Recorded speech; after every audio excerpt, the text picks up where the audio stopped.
Hello বন্ধুরা, আমার recipe পছন্দ হলে লাইক কমেন্ট শেয়ার করবেন।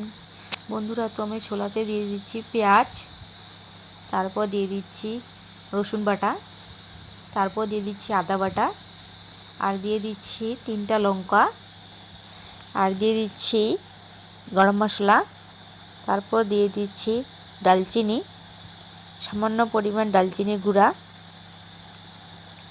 তারপর দিয়ে দিচ্ছি স্বাদমতো লবণ, তারপর দিয়ে দিচ্ছি হলুদ গুঁড়ো, তারপর দিয়ে দিচ্ছি সরষের তেল, তারপরে জিরে গুঁড়ো।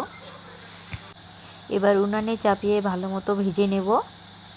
ভেজে নিয়ে সেদ্ধ করা জল দেব, তারপরে বলক উঠলে ঢাকা দেব। সেদ্ধ হয়ে গেলে ভালো করে কষে নেব। ভালো করে কষা হয়ে গেলে একটু পরিমাণ জল দেব। তো আমার রেসিপি রেডি। এই তো রেসিপির ফাইনাল লুক।